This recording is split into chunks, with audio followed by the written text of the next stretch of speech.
Energy experts say the power utility could be forced to reach out to government for another bailout. This as some of the legacy issues remain unresolved. However, experts say government is unlikely to extend any helping hand due to the current fiscus pressures. This will mean that electricity prices will continue to rise to make up for the power utilities' losses. We know that there's a lot of pressure on the fiscus and the budget at this stage. And we also know that there's a lot of pressure on Eskom to remain financially viable. Eskom did have a good financial year last year due to the fact that they didn't have to implement a lot of load shedding or had to use a lot of diesel. But things might not look this good this year and in the coming years due to the fact that they are implementing load shedding again. There is, in the last couple of months, there have been high diesel usage. And also people are defecting from the grid.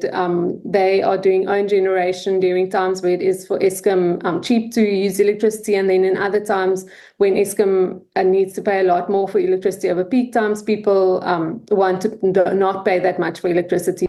While Eskom continues to grapple with load losses, which result in load shedding a couple of times a day, illegal connections continue to be a nightmare for the power utility.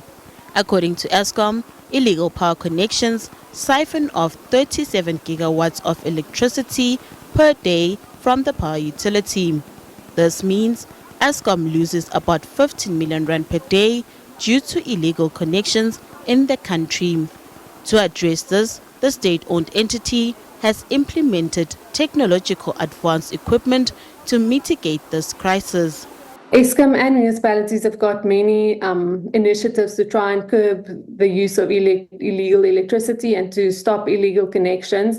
Some of them includes a program which have started, which is the Internet of Things, so that all the devices on the grid are connected to the internet, and Eskom have got direct access to it. They can see how people use electricity and where there is a default from the demand patterns that you would usually see, and this gives Eskom indications that electricity is being used illegally, so they can see where that happens.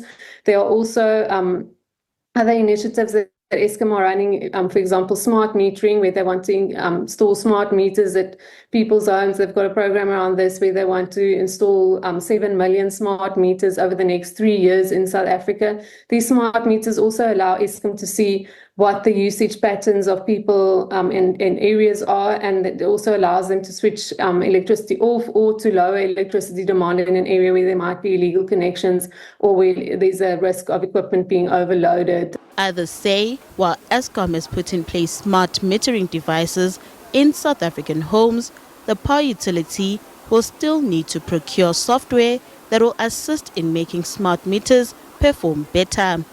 There's the platform or the software that collects all the data from the smart meters, collates it all together, and then provides the kind of dashboard or the outcome to the leaders at the municipality, and also then makes it visible to Eskom. So that has not been developed as yet, and is still in development as well. So I'd love to see a South African company be the company that provides that solution, and not have it be just something that's outsourced from another Western country. Because then that's once again kind of like, yeah, we're going through this just energy transition, but the countries that are winning is like foreign countries that are providing the technology. In the 2022-23 financial year, Eskom experienced non-technical losses of around 5 billion rand due to illegal connections, meter bypasses, and other electricity-related criminal activities within its supply area. These illegal practices compromise Eskom's financial health and its ability to deliver a dependable electricity supply to legitimate customers. Meanwhile, Eskom says it will need over 200 billion rand over 10 years to expand its electricity infrastructure to accommodate renewable energy. Nothando Makutulela, SABC News, Johannesburg.